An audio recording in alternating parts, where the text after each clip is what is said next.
Hello, divine, beautiful souls. This is Energy Speaks Podcast. I'm your host, Katriel. We have a beautiful divine being in front of me as our guest. Her name is Penny Payne, or previously known as Penny Payne. Please enlighten us. Yes, I would like to introduce myself as my present self, Prana Luna, and I am the Cosmic Dancer Water Healer. Ooh. Yes, that is my latest new vision of myself, which I have become through my meditation. That sounds enchanting. Yes. So please tell us a little bit about yourself and the waters you glide through. I am a very watery being. I'm swimming my way through life and following the river streams. And I guess I'll start with my very early memories. As a child, I used to have this episode that would occur as I was going to sleep. I would get this sensation that would come through my nose that was like cold metal, like a rocket ship going up through my nose. And then it would explode into my head, and I would be out in space without a body. And I would hear the sounds of stars going by and feel the currents of the astral solar winds or whatever. And I met beings out there. And it became, I knew I was home out there. And then it started to happen in the daytime while I was in school. And all of a sudden, I'd get that sensation, that cold, metallic smell, feel. And everything around me and the outside world would slow down. People would be moving like this. She's a whale. And I would be vibrating at a very high frequency. Whoa. So. Or dolphin. So I realized that I had a very long life that was not just about this world here and this planet and the way things look like. And it somehow made me comfortable to explore. I knew that my soul was telling me to go for it. Rather than be conservative or fearful and trying to be careful, I was a risk taker because I felt supported. And I felt that this was all about taking a big mission, going for it, seeing what life could offer, and trusting. Wow. So that's what I did. I became a bit of a gypsy spirit. I mean, I made it through high school and college as a theater major, and then I started traveling. I moved to Europe and traveled all around doing busking in front of cafes, little theater pieces that I would make up or sing a song or do a comedy thing and pass the hat, get money to get on the train to go to the next place and travel with different people, not always the same people. So there was that whole life in Europe that turned into professional acting, music, and dancing. And then the whole thing fell apart. Oh, whoa. And I left Europe to move to Mexico. I went there on vacation to visit some friends and returned after the second year, and everything fell into place for me. Oh, wow. I had also been a massage therapist already, so I met this woman who had to leave Mexico, and she had a car, a massage table, a concession at a hotel, and she just handed it over to me for a dime. For a dime? Well, practically a dime. I love it. Yeah, Oh, my gosh. yeah. I was like, that's very she specific. had to leave. And so I had this fabulous life in Mexico, working through the hotels and then eventually meeting my husband-to-be, and we moved out into the remote area on the Sea of Cortez and built a home together that was off the grid, solar-powered, wind generator, every morning waking up to seeing the whales jumping in the ocean in front of us, or the sun rising, or the full moon rising, and I knew there was whales. stars, yes, stars you would not believe, and spaceships, yes.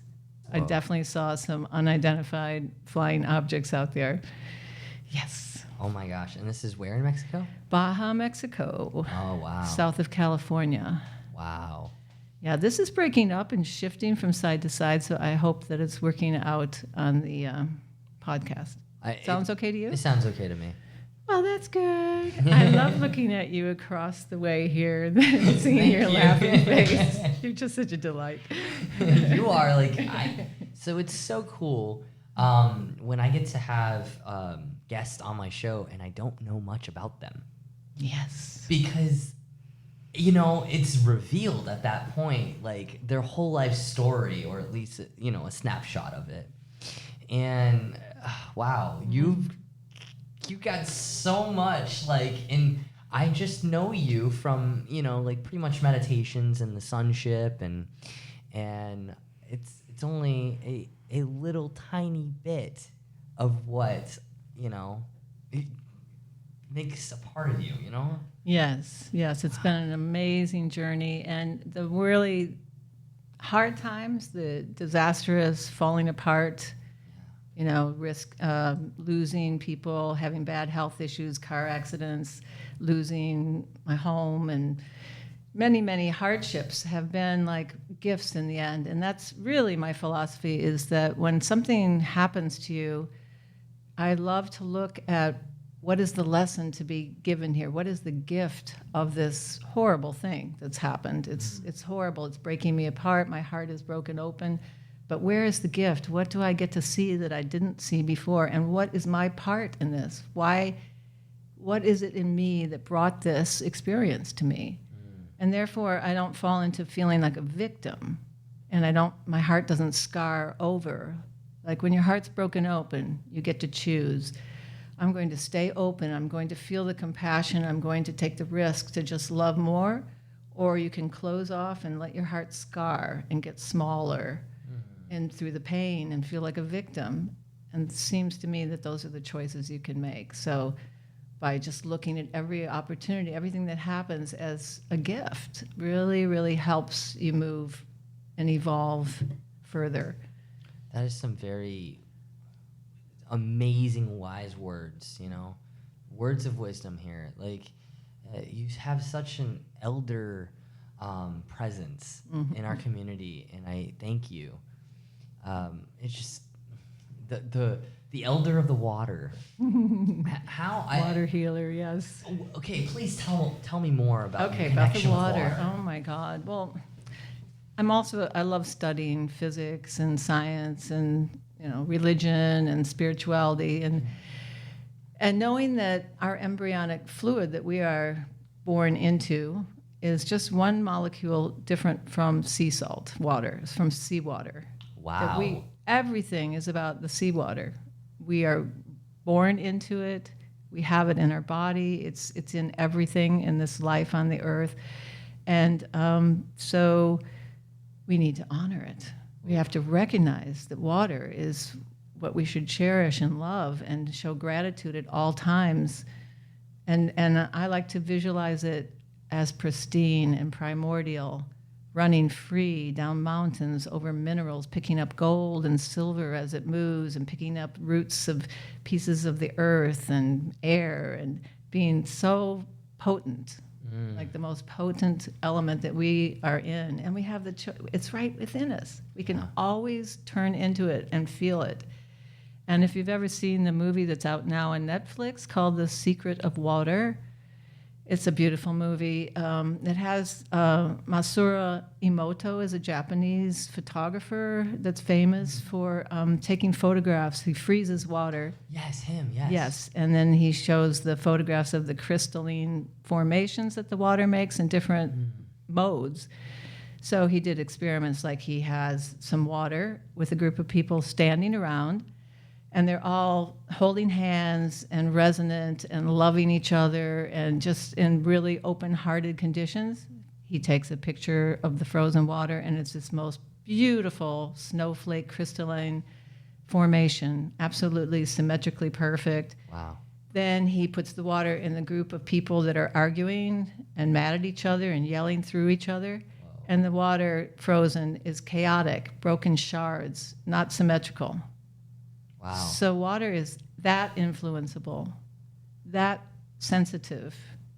So we can at any moment help influence the health of the water with our thoughts, with our emotions, with our love.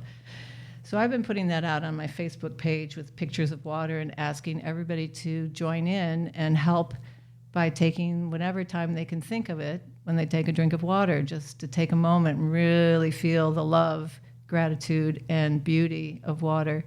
And I feel like in that way we really can help. It gives us some power with the water. You know, it's funny, back in 2018 when I went to Soul School at Solterra, I was with Sammy, and she always did this amazing thing. She would take up, sometimes it was water, sometimes it was coffee, whatever that was, sometimes tea. She would hold it up, deep breath in, and then she would into the water or liquid. And oh my gosh, I will tell you, especially when she would, give me coffee or whatever, and I would drink that, I could feel the energy of love just resonating through my entire being. Yes.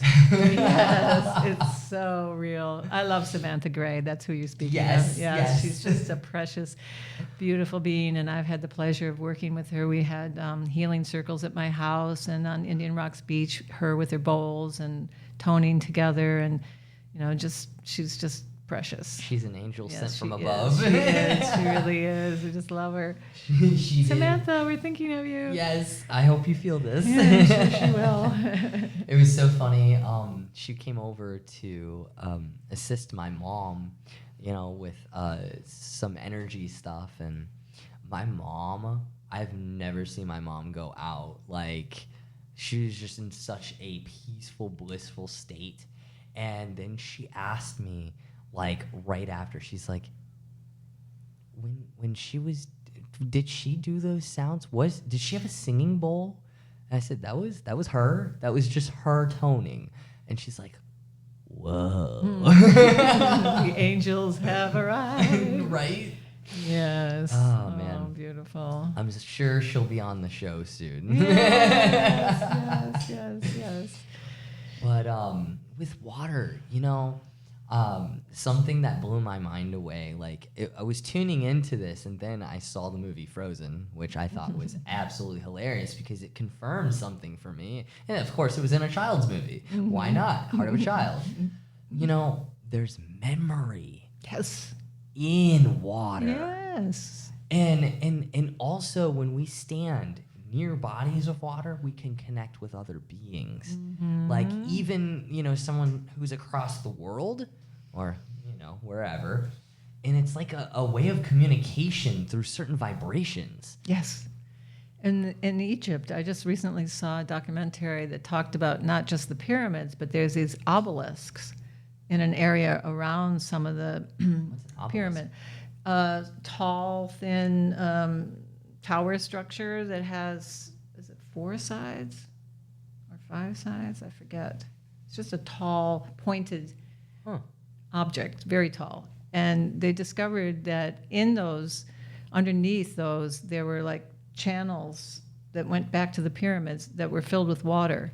And they found copper in the center of these. So they were like big tuning lightning rods or whatever you want to call it. They would take the cosmic energy, the copper, and then put it through the water.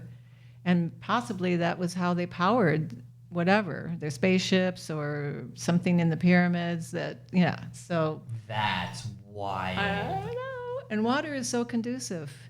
And I believe that the stars and the cosmos are always sending the photons of information from the quantum field into the water, so that there's so much information to be received still beyond all the evolution of our own world right here. So yeah. It's kind of funny. It kind of remind me, we're in Judaism, so I'm Jewish. For the listeners at home, when we just started up the creation story again, so we're back in Genesis, rereading the whole Torah, and what's coming up is like this painting of a picture of all the stars in the sky mirror the sand, and the sand is crystal. Yes. And so the same amount of sand there is, the same amount of stars, and that is the same amount of souls that exist. Blows my mind. So it's like as above, as below, and in between. Yes. I love that. I love it. The Holy Trinity, perhaps, in a way, you know. What is that ancient Jewish book, the earliest book where it talks about God is within?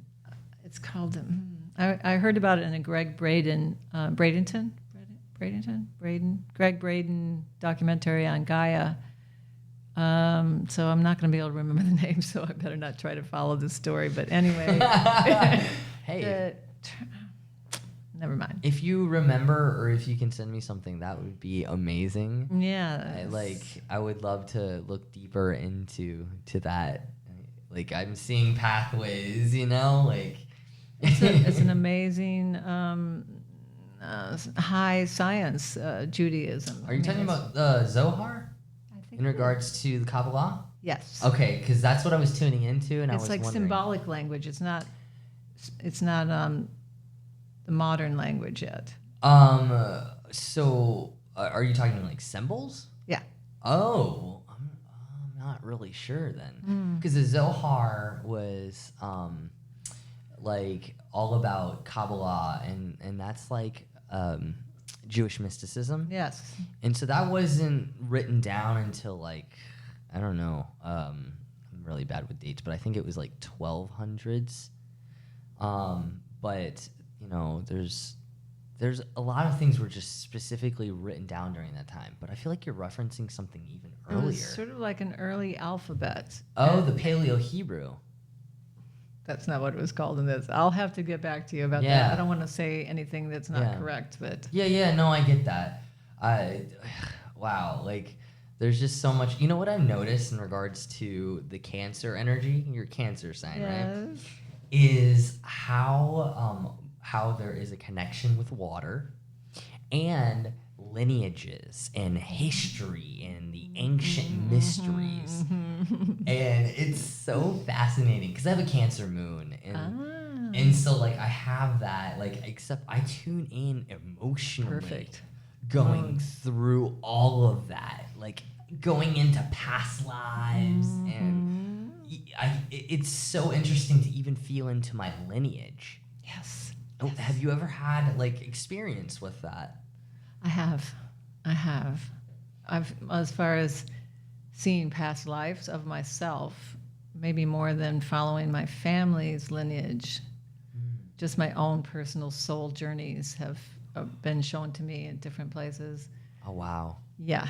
Some of them I can see why I had to pay some karma back because Oh, shoot. one, I was a Japanese warlord that just loved killing people. Oh, You know, that whole thing of slow boiling people in water and listening to their screams and writing poetry to it. And well, were you a Whoa. Scorpio during that time? I'm not sure. JK. But I think I finally paid that back, that karma for all that. I'm feeling I finally brought balance between my male and female energy. And that's just a beautiful topic, too, that I love to focus on. In fact, Carmela helped me with that a lot. She did some ceremony with me on the beach, and Carmela Watts we're speaking of. And just doing a ceremony, talking to your male as your female, and marrying your male, like having a ceremony, a marriage ceremony. On the beach, I had one. Oh, wow. And my masculine talked to my feminine and made a vow of what he could do for me, and she did a vow too. And it just really, really balanced me out.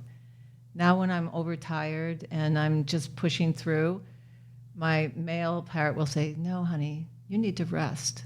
Doesn't matter. Just take a rest. Look at you. You need to rest. You're so beautiful and so intuitive. But right now you're going on, just fumes. Wow. You're just going on your mind games. And so he tells me to calm down. He puts me to bed. That's she, so cute. yeah, and she nurtures any movement that's going to happen, any direction that's going to happen. She intuitively says, not the right time. That doesn't feel right. So together, they really make me feel whole, complete. I love that. Yeah, so that's a ritual that I've developed as well, and I have a little sacred dance that goes with it. It's just really beautiful. I love that. I did a lot of work with that, with the divine masculine, divine feminine energies. Well, my whole life, but specifically in 2018 in Soul School and everything, I remember writing something very similar to what you just said, of like this dialogue back and forth, and it's really healing. It's so healing. You know, because a lot of times we get wrapped up in the world of the physical, of like, you know, the lack of, I don't have this, you know? And, you know I can get like that, like, I want a wife or whatever. I'm in like, lack. you know? And that's exactly it. And it's like, it's all within. So thank you for bringing that to the table. And I just want to say something else about the masculine and feminine is, you know, in Ayurvedic tradition, which is the Yogi India tradition, you have the two channels that run through the spinal cord, which is one masculine and feminine. It's also in the Chinese. Okay. On your back runs the masculine, the yang. Okay. And down the front, it's up the back, and down the front is the female or the yin, and it's attached to different organs. Oh, wow. And in the Ayurvedic tradition, you could picture it like, what do we call this? This is like that sign with the Infinity? the medical, the snake where you have it looping through. It's like a Celtic weave, Yeah. like an infinity sign moving. So anyway, the male and the painted a good female picture. energies meet. They unite in each of the energy centers. They become one for a moment, and then they separate and move up to the next one, and then they become one. So Like Kundalini energy. yeah. So Wow. just to visualize that you have your male and female already uniting all the way up, and that you can get in touch with that and help make sure that it's connecting well. So that's another aspect of your own personal male and female energy.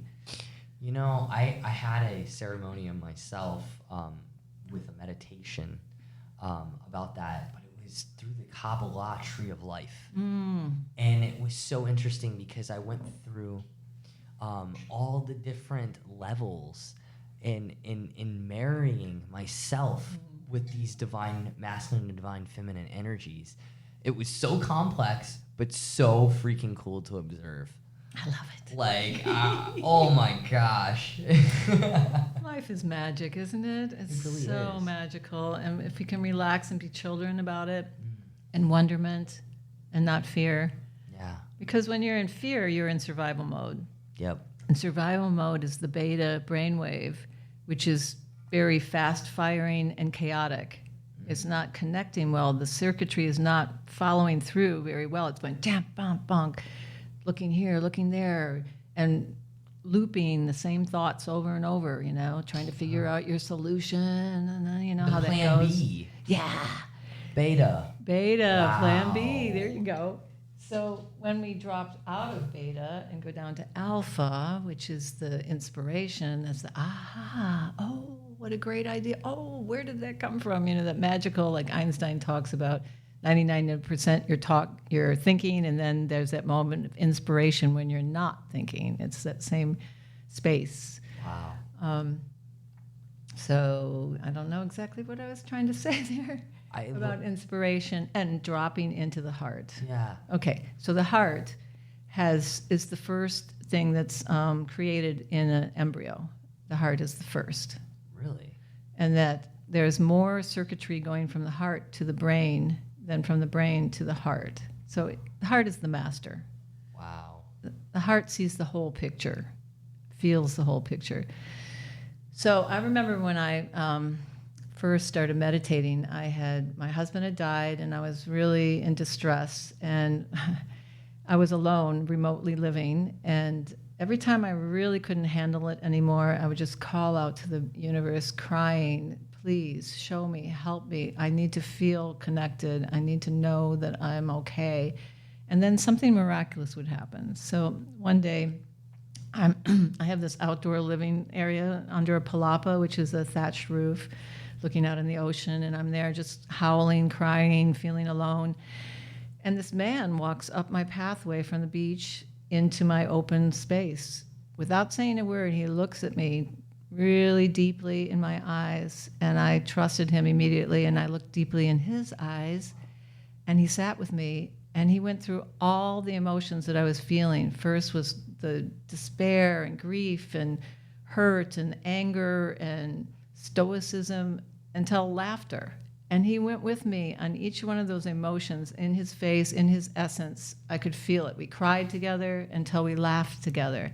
Wow. Not a word ever said, don't know who this person is. You know, like, this was a gift from God. You know, that's amazing. And so it turns out that he was a few miles down the road doing silent retreats. So he said to me when he did come back, when we came back to words, he said, I would like to bring my silent retreats to your home. So I had never meditated before, and I'd never been in a silent retreat. So he's bringing this to my home 3 times a year for a couple of years, and it was just so life-altering. What I want to say about that is that I didn't know how to meditate. So I would sit in silence, and my mind would just be so full of thoughts and saying things to try to convince me that I shouldn't be there, that I shouldn't trust, that, you know, I should be watching out for danger or whatever. And it was just, and I'd be saying, shut up, I'm trying to go away. And I was like fighting with my mind so much. It was like a boxing match. My head felt swollen and I got a fever. Whoa. Because I was so in conflict inside. Wow.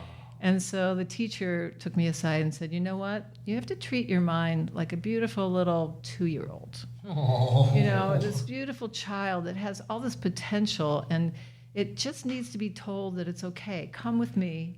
Take a rest. You don't have to do anything. Everything's taken care of for you. Rest here in my heart is the message.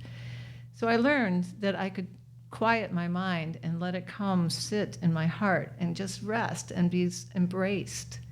And that was it. That was the cure-all for my meditation problems. That's started amazing. Yeah. So wow. I'm going to actually, work with that. Because yes. sometimes, like, I can do, like, other type of meditations more active. Mm-hmm. That's because my brain is so overactive. It's doing, like, 100 different projects at one time. And I love it. Mm-hmm. I like multitasking. But at the same time, there are moments where I do want to just sit and be still. And it's hard to do sometimes. Like, I can't tell you how many times I've been at a meditation. Like, that's part of the reason, like, it's hard for me to go on Sundays. Because it's hard for me to sit still that long. Well, I think you're misconceiving, because it's not like a silent meditation. Mm-hmm. We talk most of the time. People share their tools and their inspiration with each other, and probably only quiet meditation, maybe 10 minutes out of the hour. Oh, really? Yes. So it's totally free, and everybody shares their gifts. So the two that I've been to have been longer meditations, but I guess that's exactly what I needed. Mm. And it hasn't fallen in alignment yet for, me. And it's funny, like, even at the movement sanctuary, anytime there's, like, a time to meditate, oh, guess who walks out of the room? And you know what? That's okay. That's not... That's the 2-year-old. Yeah. That doesn't know how to do that. And I used to. That's the thing, is I went through soul school. Like, there was lots of meditation. Mm-hmm. But, I guess that's not what my soul has been needing. But I'm seeing, as we're talking... guess what's probably going to come into my life? Yes. Because we're activating it right now. Isn't that wonderful, the activations that happen just by a little bit of heart desire, and how we're always there for each other. Yeah. Like, the random person comes by and says something that just goes, whoa, I get it now. Yeah. Or somebody does something kind or whatever. We just, without any plan, we get inspired by each other all the time and helped by each other. Yeah. One of the most incredible times of meditating, where I felt like I actually did it, and it went really, really well, and it was the most incredible thing. What is that thing in the morning with the like you wake up at like 5 in the morning or something? What is that called? With Dr. Joe, the pineal gland activation? It's in the tradition with yoga. Do you know what I'm talking about with the white? Why can I not think of the name? That type of yoga. The style of yoga? Yeah, why can't I think of the name? It's like there always. That's okay. We don't need to know the name. But it's just an object then. Well, no, I get that, but it was a form of reference. Of course. But Rabia is an instructor of it. Oh yeah. Yeah. No, you got me going. What is Wait, that? satsang. What's satsang? Yeah, satsang is just truth telling. That's sharing the truth with each other. I don't know. It was in the morning, yes, but I know. Like I would go to Yoga Village, and I would wake up, and I would go to this thing, and it was absolutely incredible being in the wee morning.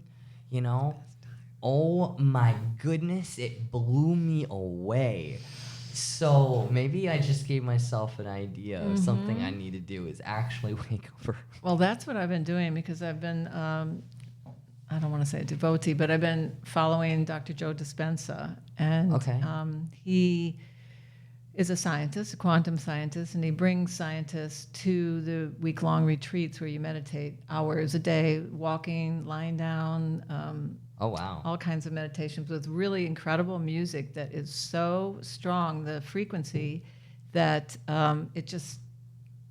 it wiggles all your cells so that they start to release the old toxic stuff. It really raises the frequency of your cellular system, the music, with the meditations. But the point that I was going to make about that is that for the pineal gland activation meditation, he makes us get up at 4 in the morning because in the darkness, that is when your melatonin is at the strongest level. Oh, wow. And the melatonin, you know, is it helps you sleep, but it's also connected to DMT. With a little change by activating your pineal gland, it can turn into a form of DMT, which is a psychedelic, right? Right. It connects you to the cosmic. It takes you out of your reality that we know into lucid dreaming or into the quantum field. Wow. So that's why we get up at that time to meditate, because then you're still in the dream state, but you're awake. Your body's asleep, but your mind's awake is what we try to do. So we'll be doing that meditation and people start to fall asleep. You go, sit up, come back to me, and then we have to like sit up and do this breath work, and then we get to lie down again, and it's just really beautiful. I love it so much. So how does one, be, like for the listeners at home, be a part of this type of thing with? Well, isn't that a coincidence? You should bring that up. Starting this Thursday, every other week at the Sonship Transformational Center, I am going to be sharing these techniques, and we will be exploring this. We will be diving in deep, and we will going down from the beta into the alpha, maybe even into theta. And so we'll be practicing these techniques I've been learning. Oh, wow. But as well, it's very important to me to teach self-love techniques, to begin to realize and spend more and more time going inside yourself and seeing what a magical mystery tour within there is, that we are these amazing astral earth spaceships. Oh, wow. Walking around with all this power to heal and do everything. We're like a pharmacy within. And then when we get in touch with that by just relaxing and not trying to own it, but just put your attention there and love it and try to become like a microscopic. What? Kaleidoscope? Kaleidoscope is a good word for that. Yes, we use kaleidoscopes with Dr. Joe. How cool. But yeah, just the magical mystery tour within is part of what I teach, how to take the time and to get comfortable feeling and seeing yourself inside. And when is that again? That is called self-love techniques. No. When is that? Okay. Sorry. It's called a moving meditation, and it starts this Thursday. This Thursday. Yes, which is October 7th. Okay. And it's every other Thursday, so the next one will be the 21st. Gotcha. And it starts, you arrive at 6. There is some introduction speaking that I do from 6:15 to 6:30, and then the class starts, the meditations start. And we do lying down, walking, sitting up, breath work, visualizations. And I always like to end up with some joyous, playful energy, like that kind of moving meditation of dance-like. Yeah. And then we end with honoring all 4 elements, the fire and the water, and we say prayers to it around the circle to, make everything healthier. So it's a beautiful thing, and every week I'll use different modalities to prep us, our bodies and our mind into coherence before we go into the deeper breath work and meditations. So, and if you're curious on where the Sunship Transformational Center is, it's in Palm Harbor.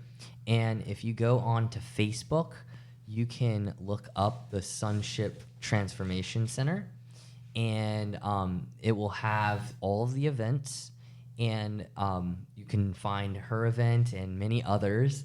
I'm actually teaching 2 classes there as well. And they'll have the address, and you can, come and support this beautiful new place to transform yourself, this new sacred space. Yes, it has really good energy, really beautiful people. Yeah. And I like to say that what I'm offering is to boldly go beyond the predictable into the mysterious. Ooh. You just got my Scorpio going. Like, what? Yeah, magical mystery tour time. I love that. Without the drugs, because we have the drugs within us. It really is that, though, I noticed I've never been one to really partake in stuff because it's all there. All you have to do is just tap into the frequency. Exactly. Like, it's just so evident. And, like, I don't know, it is quite a magical mystery tour. It is. And once we realize that, then we don't look for stimulation on the outside so much. We're more content, and therefore we're more able to draw what we want to us rather than going out trying to get it. Exactly. Because when you're content and you feel your strength and your power and your mysticism and your magical being, then you will attract what you need. You just have to be patient and keep the vision. And I kind of wanted to say that too, because in this time where there's been so much upheaval and people have lost their jobs and everybody's trying to find a new way to survive, I totally believe that if you're willing to just do whatever comes your way in the meantime while you're working towards what you want to do, that you'll be in service. Like if you have to take a waitressing job for a minute, or you have to do something what you consider menial and mundane and not your passion, that's okay too, because if you keep your vision and you keep visualizing what you want and stay content in yourself with going inside and feeling your magical mystery tour on your free time, rather than going out looking for attraction somewhere else, if you spend that time inside, it all will happen for you. For me in my life, I've taken so many odd jobs. I was going to write a book about it because I've had just the most crazy odd jobs in my life because I needed money at a certain point because I'm a free spirit and I don't take straight jobs. And all of a sudden, this crazy job, like cleaning a football stadium in Denver, or, I was a chauffeur for a Rolls-Royce agency, just odd jobs. That's really cool, though. But they just happen, and I said, I'll take it. I need money. I don't care. I'm serving somebody, and I'm getting what I need now so I can continue my path. Yeah. So just to relax into whatever you have to do to get by, it all counts up to being a beautiful thing, Just stay focused on your passion. Yeah, so it's funny. I just recorded a live podcast in here about an hour or so ago. We talked about just that. Oh. You feel into energy so well. It's so great. So, but, and that's the thing. It's our intention and the energy we put towards like that particular job. Like things can illuminate in those spaces, and sometimes, Spirit, Hashem, God, whatever you want to call, puts us in those positions so that it can shake things up, shift up, so that we can go towards the direction we're heading, and so it's even more divine. Even though it doesn't look like the path that you think you need to be on to get there. Exactly. The random place that you were working and that you met that person that helped you, then get to the next level. And just to loving what is. Yeah. That is the art. And loving what is. That's it. And sometimes we go through hardships and hard emotions. It is so, so, so important to feel all of them.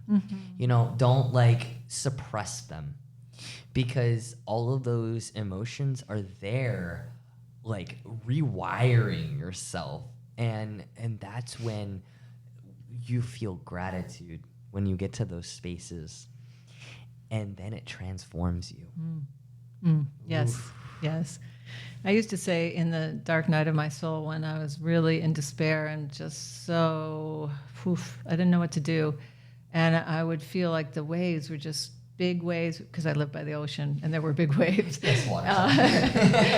I just felt like, oh my God, they're just knocking me all over the place. And I feel like I'm going to die in these waves. I can't handle it. So dive deep. Don't be afraid to go down to that dark, deep pool. And I like to think of it as we all have the same emotions that we feel in life. We all go through the same experiences of loss and happiness and togetherness and loneliness. And each one of those has an emotion with it. And, in Chinese, every organ has a physical function and an emotional function too. So like the liver is about anger, kidneys are about fear. So anyway, the point of that is that when I was diving deep to get away from the waves that would crash over me, I felt that I was diving into the pool of a certain emotion. Ooh. And I realized the universality of it, that I was diving into the emotion that all of us have to go through. The tears are in there, the waters of the world are in there. And so if you can just get comfortable knowing that you're not alone in this emotion, dive into it, swim through it, knowing that when you come out, you will come out the other side, you can shake it off, and your compassion and your empathy has grown by being in that pool of deep emotion. Yes. Does that make sense to you? It totally does. Oh, cool. That's so cool. Cool. I love that. Okay. A cool pool. Now I feel like getting that. Cool poo, dude. Is there anything else you would like to share with us?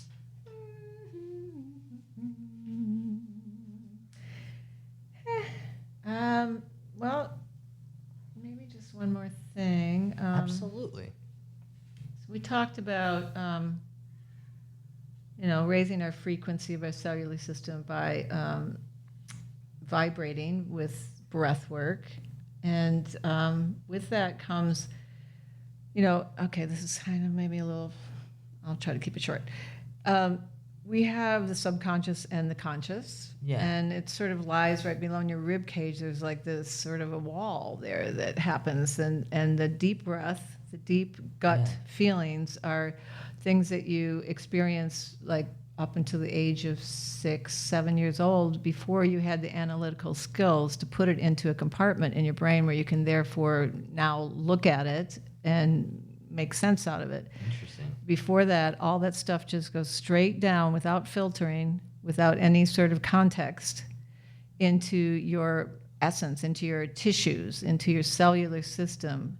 And that can be traumatic. There can be traumas that you don't even know you had, because they're not in words, they're not in thoughts, they're in feelings, they're in emotions. And so when you start to open up through the frequency of raising your frequency, moving the energy up your energy channels, then often this door will open and this crazy stuff comes up that scares you. You know, it's like, whoa.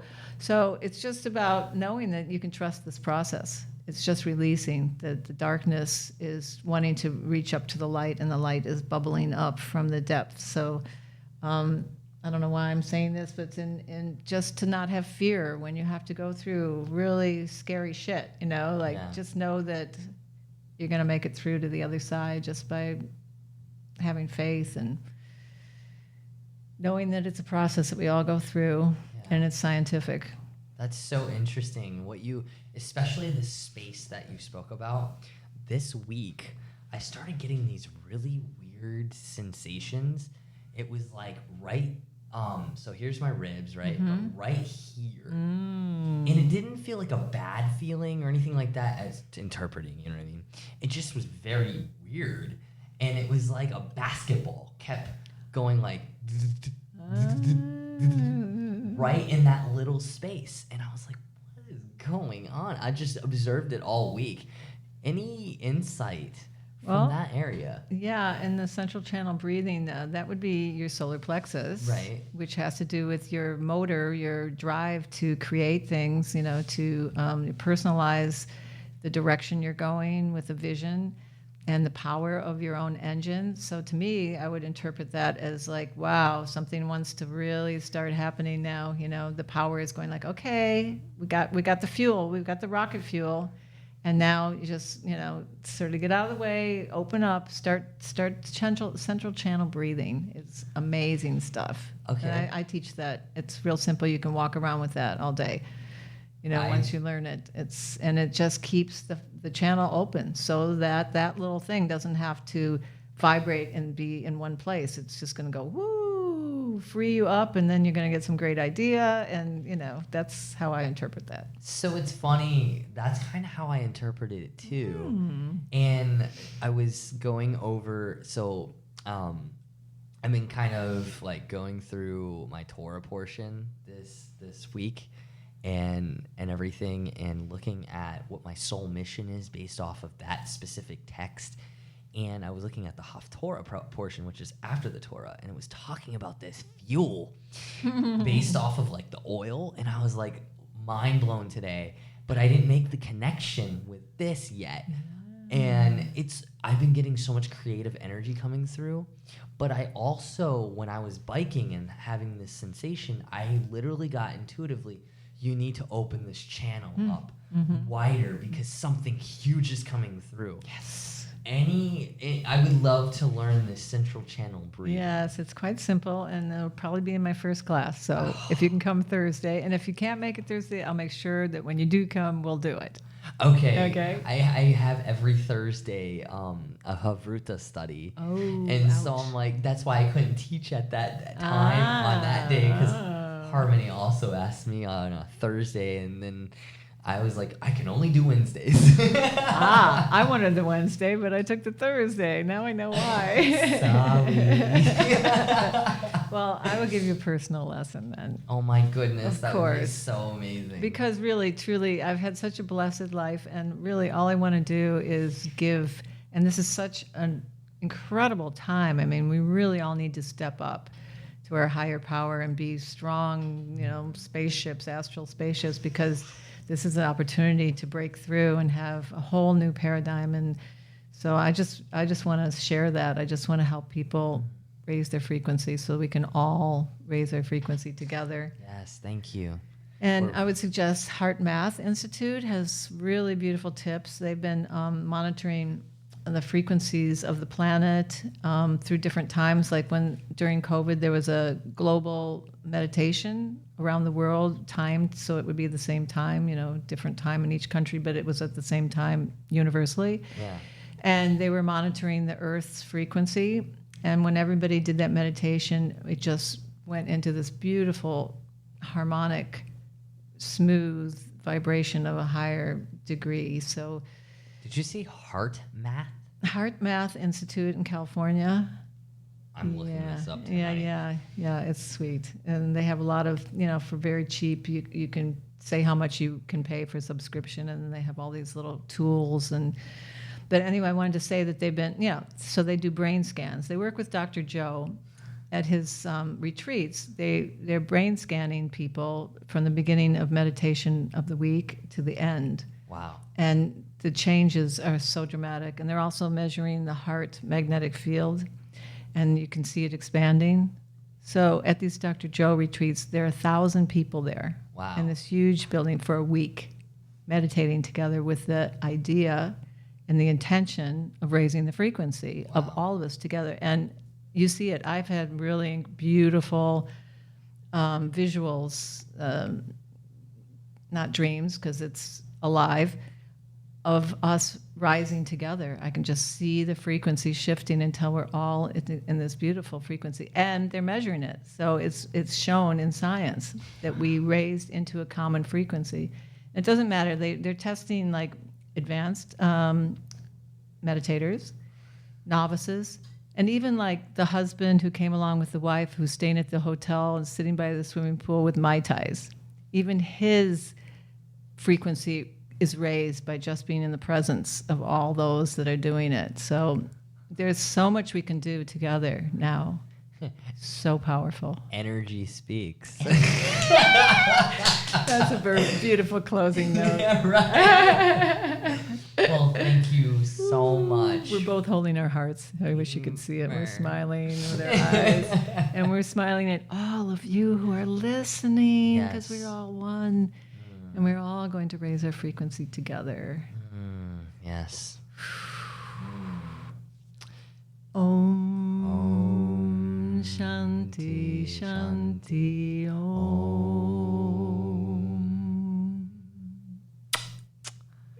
Thank you all, divine, beautiful souls.